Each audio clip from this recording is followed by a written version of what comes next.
Patrick, you mentioned that you started into yoga in the 4th grade.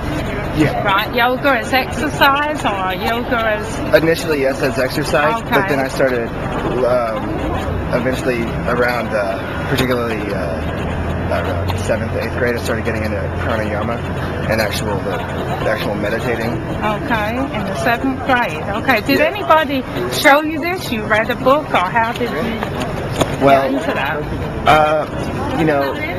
I had a couple random symbolic Buddhists from time to time and wander through, but mainly it was reading.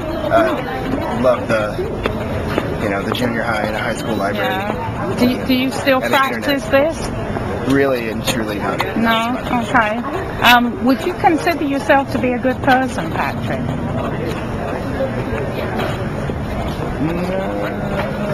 Kind of. Kind of?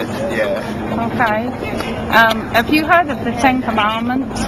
It's Yeah. kind of like a... Do you know Kinda. any of them? Yes, I do, but actually, there was a character named Mises Okay. who went on top of a mountain and came down with 15. And before that, there was a character named Nebo who went up on top of a mountain, talked to one god, and from there How many did he come down with? I'm not sure. Okay. Well, 10's a good number. Yeah. Let me ask you a few questions from 10 to see if you're a good person. Okay, one of the commandments, and it's probably the same around, you should not tell lies. That's one of the commandments. And, like, if you want to treat other Well, in people... your emotional relationships, Yeah. maybe not, but as far as day to day, you can't get around it. The Yeah. cop pulls you over. You got everything in your car, and you were speeding, and you weren't signaling. What are you doing? Why did I pull you over? I don't know. Yeah. I mean, if I told you a lie, what would I be called? You would be called a liar. I would be, right. Okay. Have you ever taken anything that didn't belong to you, Patrick, any time your whole life? Yes. So what does that make you? A thief. That's right. Now, one of the commandments was that you shall not commit adultery.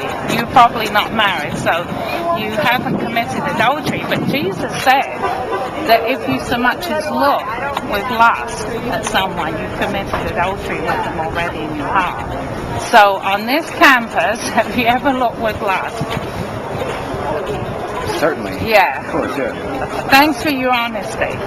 Here's one more question from the 10 Commandments. Have you ever used God's name as a 4-letter cuss word, like said, oh, G-O-D, or Jesus' name? You hear people say that a lot. Certainly. Okay. Ellipsis. No. That's how it's used in colloquial American language to begin with. And my native language is colloquial American English. So. Do you ever wonder why people do that? They take the name of God and kind of drag it down into the mud. I would really prefer that we take this conversation in a direction not totally away from monotheism. Okay, that's fine. But Patrick, by your own admission, you did admit to being a liar, a thief, an adulterer. If the 10 Commandments is the standard of goodness, so if just a big if, I know you don't believe, but a big if this was the standard for getting into heaven, the 10 Commandments, if that's what God was to use to judge you on the day of judgment, do you think you'd be innocent or guilty of breaking His law? Would it be carnal sins?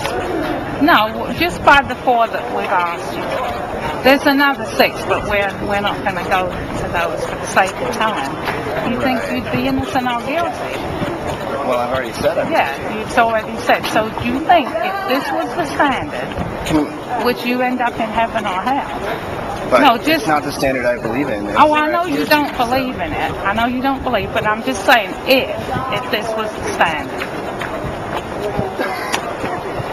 Well, the standard is actually, even in the United States, between Protestants and Christians and different denominations. But we're not talking about religion, But we are actually right now, we are talking about monotheistic, particularly Judeo-Christian monotheistic dogma. Well, we're just saying if this was the standard.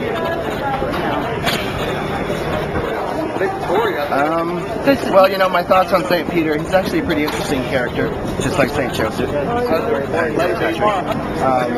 Well, St. Peter's not going to be standing at the door letting people in. It's God who's going to decide whether we get in or not. So, well, I think the life review as part of the after-death process, okay, which seems to come up across the board with people who have had near-death experiences, and something like it pops up in most of those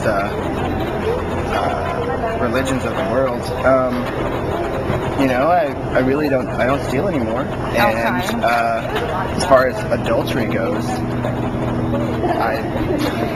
that's kind of a construction of monotheism. I have hormones in a brain, so do I respect females? Absolutely.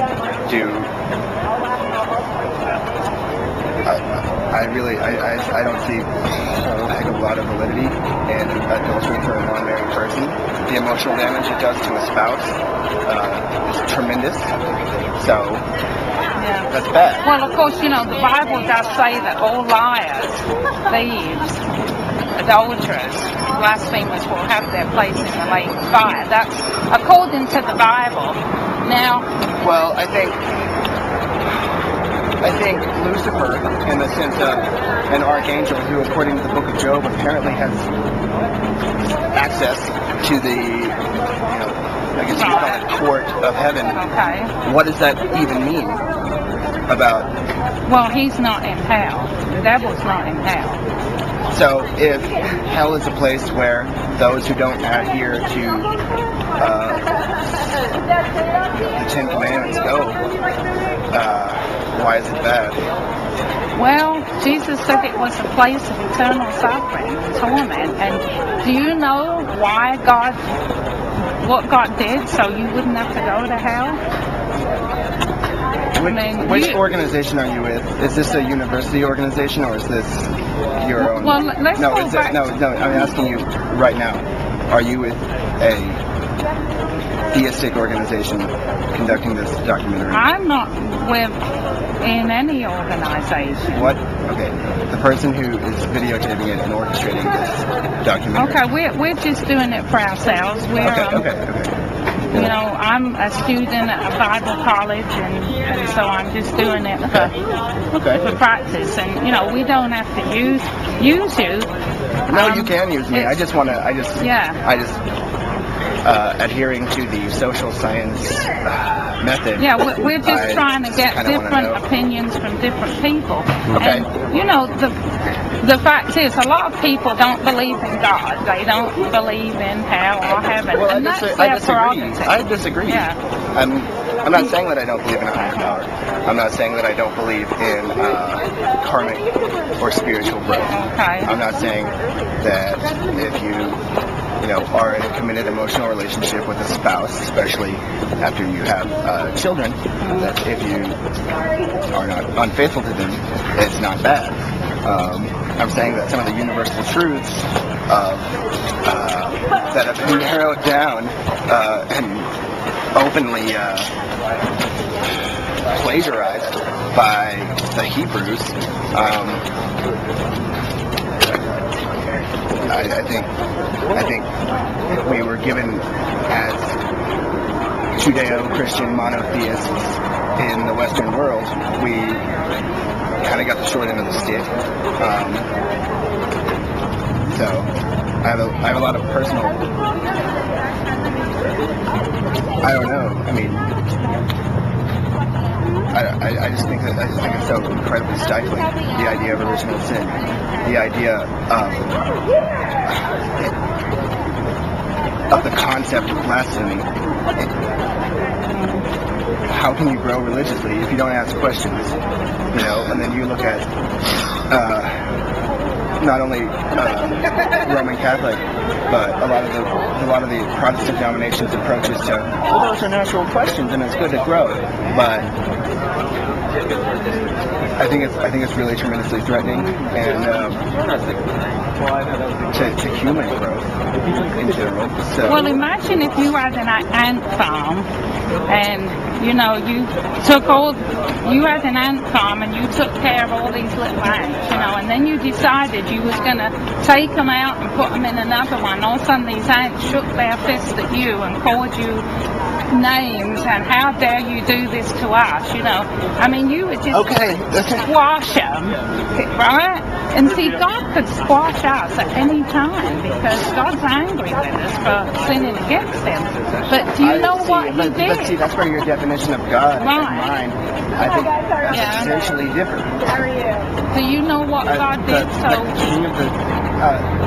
Someone who presides over a bunch of slaves. We're not slaves. Yeah, ants are slaves. Ants are slaves to a queen. But that's a motif that permeates not only Catholicism, not only Judaism, not only monotheism in general. Look at the definition of Yahweh. I do not know the source of this, but in a book I was reading actually about Freemasonry, they're interesting cats, but it turns out that Yahweh was not the name of one god, but in fact the god of war. So we're all a bunch of good slaves, and we worship the god of war, and he might ask us to go take our son up on a mountain and kill him, but he'll pull the plug in the end. But he just wants to test us. And then look at this whole he has illegitimate Ishmael who just live in the desert. You mentioned something about if the police stopped you and you had things in your car. Have you ever been stopped by the police? Yes. Okay. Then when you're stopped by the police, you really can't give an excuse because, they've got you, right? And you go to court and the judge says, well, you owe this amount fine. So they commit extortion against me because I'm non-violently using a psychotropic substance in a manner that I personally don't want to harm anyone. Okay. Ideally, I would obtain it from a non-violent dealer, but a police officer is the final step of enforcement on a global perversion and Judeo. Okay, I'm getting excited, so I'm having trouble articulating. Well, don't get excited. No. You brought up a policeman who. I'm actually not a violent individual. No. Police officer who pulls me over, and I am forced to lie to him, or else I will be put in a cage with bound fists for however long they feel about it, and then when I get out, I have to pay them how many thousands of dollars? Yeah. With my last little incident, it was over on the order of $1,500. $1,500 Because I was getting pulled over that day. So, and if you couldn't pay $1,500, they'd put you in jail, right? And make you stay there. No, I already went to jail. You I went to jail for it. And you paid $1,500. Yeah. Now, could you have said to the judge, I'm real sorry, I won't do it again. I even put a nice shine on your car. Do you think the judge would have let you go? Well, would he have let you go? I actually wasn't arraigned in that particular incident, but the judge told me that I had to do that. I was conscripted into community service, and on top of it, I had to attend classes that reinforced, like we talked about, the drug of choice for Judeo-Christian monotheists. What's that? Alcohol. Oh, okay. The blood of Christ. So, he wouldn't just let you go. The judge, even though you don't think that law was fair, and that's your opinion, the judge couldn't just let you go because he must have enforced the law because that was his job. And see, God must punish people who sin against him. Well, see, that's where you as a monotheist and me as a shamanically inspired left-hand path individual, we differ. I have a concept of spiritual development. I'm going to be punished for my own choices anyway.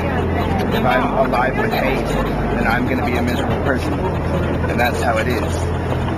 You know, Jesus went up on the mount and gave a sermon, and he said, you know, turn the cheek so your enemy may strike your other cheek. That's nice, but yeah, that was to do with people insulting. Like if someone insults you, they would slap you on the cheek. Strike is actually entails the way I speak English. See, that's where a lot of the perversion of quotes in a language that we don't speak. That's what bothers me really deeply about a lot of monotheism. You know, I don't have a problem with the King James version of the Bible. I don't have a problem with other translations of the Bible. They're translations, though, and they're translations. You know, we can argue all day about what it means to strike.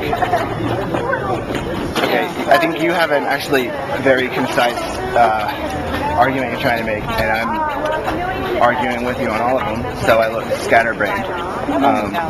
But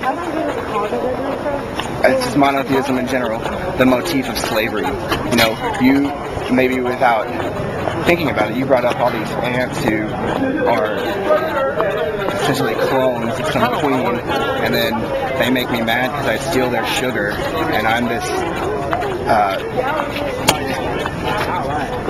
executioner, God. That in and of itself, you didn't say, well, the great slave master in the sky is going to smash me down because I follow his rules. You didn't say that because you said that. You said that because that's just an inherent motif of the religion you practice. Imagine if that judge, though, had wanted to give you mercy, and instead of making you pay $1,500, Patrick took his robe, got off the bench, wrote a check out for $1,500. Then he could say, your case is dismissed because justice would have been served. And see, Patrick, give me 2 minutes. Okay. This is what God did for you, Patrick. 2,000 years ago, God took on human flesh in the form of Jesus Christ. He came to earth, lived a perfect sinless life, and he went to the cross and took all your punishment upon him and mine. I've broken all 10 of his commandments. You killed? I hated without cause, and Jesus said that's the same as murder. But the commandment says. And he took upon himself all the punishment that you deserve. This is what God did for you, so you could be forgiven. Yeah. But what you're going to have to do is to repent of your sins, agree with God. Well, you know, there was another guy. His name was Buddha. You know, and he talked about the act of forgiveness as a result of. I'm paraphrasing. He talked about compassion in general, and you know, being a left-hand path individual, I'm vastly more. Supposing you're on the wrong path. No, I'm not. But I'm not on the wrong path, and I put a lot of thought into it. I put a whole lot of thought into it in the course of my entire life, starting with, you know, being a very young child and having my own questions. You know what I mean? I think at this moment in history, you're taking on a motif that a lot of other more insidious groups are taking. You know, we're on a university campus, we're being polite to each other. But right now there's a legitimate debate as to whether we should teach creation or evolution in schools. And that I don't know. At the moment, I have a lot of emotion. A lot. I'm not bitter. I'm sorry. Monotheism is interesting if you're apparently predisposed to that sort of mind state where there's all these slaves, and I went to the rivers of Zion and sat down in a strange land, because I'm just this slave who, by the way, stole the idea of Moses, by the way, stole the idea of cuneiform. That's. Well, all I know is that. But I'm not inclined. I'm spiritually not inclined to lean that way. I've had a lot of struggle with it before adolescence. As a 9-year-old, I had to struggle with the idea of, I'm walking away from this. I'm turning my back on this, and I had this fear of this Punisher God sending me to a lake of fire, apparently administrated by an archangel. who made war with God. The Bible says that all those whose names are not written in the book of life will be cast into the lake of fire, and that's the thing, it's your name written. And, Well, now you're talking, now it sounds like you're Calvinist. And if you take a very Calvinist motif to that. Well, the only way you can have your name Well, are you a Calvinist? No, I don't even know what a Calvinist is, but the only way you can have your name written in the book of life is to repent, that's turn from your sins, forsake them, and put your trust in Jesus Christ, because He rose again the third day. Real briefly, real briefly, you've given me the whole ants in the anthill scenario, and you can tell. Well, you brought it up. It was in the argument. You can tell. You can tell from my accent that it's not different from everyone around. I grew up in America. Yada yada. I take it you're English. Obviously, yeah. And it sounds like, from my experience with the people of the United Kingdom, it sounds like you speak a dialect that I was taught called High English. All right. What ethnically? Actually, no. I was born in the city of London, so it was more of a Cockney accent. But I've lived here for 40 years, so it's changed. Right. But are you ethnically a Briton, or what's that? I'm just partially a little interested. I have a big affinity to London. Great town. I guess. Okay.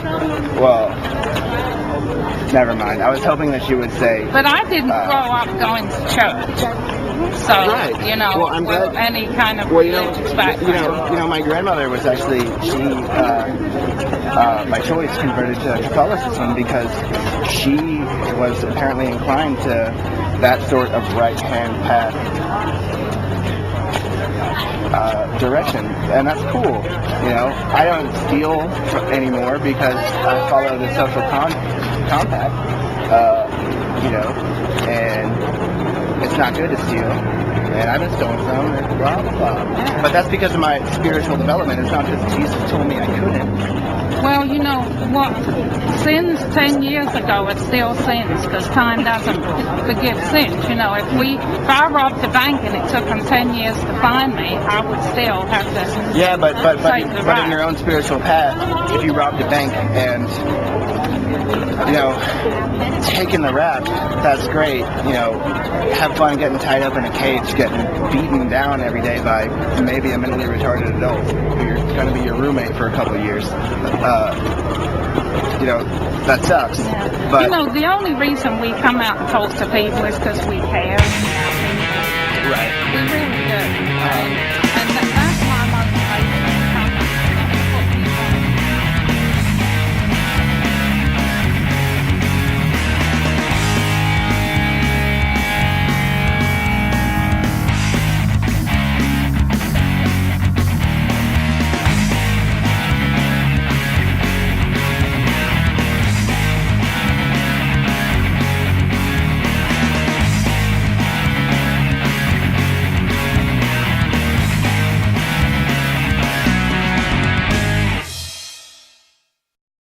one of the commandments.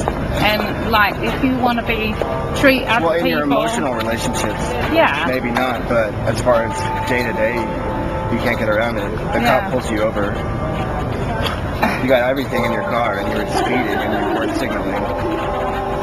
What are you doing? Why did I pull you over? I don't know. Yeah. I mean, if I told you a lie, what would I be called? You would be called a liar. I would be, right. Okay.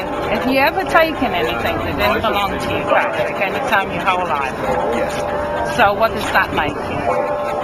A thief. That's right. Now, one of the commandments was that you should not commit. Read a book, or how did you Well, get into that? I had a couple random symbolic Buddhists from time to time and wander through, but mainly it was reading. Loved the junior high and high school library. Yeah. Do you still And the practice internet. this?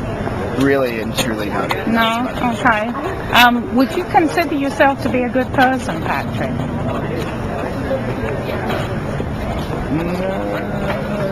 Kind of. Kind of?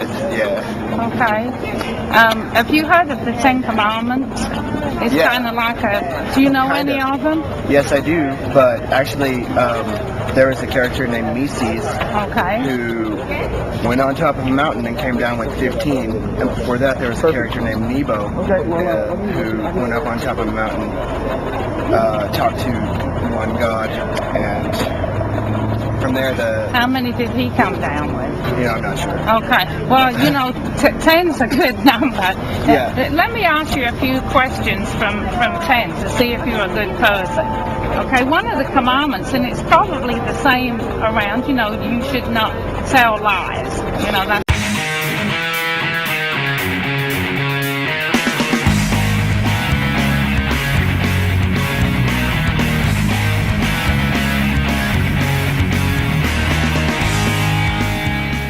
Patrick, you mentioned that you started into yoga in the 4th grade, Yeah. right? Yoga as exercise, or yoga as... Initially, yes, as exercise, Okay. but then I started eventually around, particularly around 7th, 8th grade, I started getting into pranayama and the actual meditating. Okay, in the 7th grade. Okay, did Yeah. anybody show you this? You adultery. You're probably not married, so you haven't committed adultery. But Jesus said that if you so much as look with lust at someone, you've committed adultery with them already in your heart. So on this campus, have you ever looked with lust? Certainly. Yeah. Of course, yeah. Thanks for your honesty. Here's one more question from the Ten Commandments. Have you ever used God's name as a 4-letter cuss word, like said, oh, G-O-D, or Jesus' name? You hear people say that a lot. Certainly. Okay. Ellipsis. No.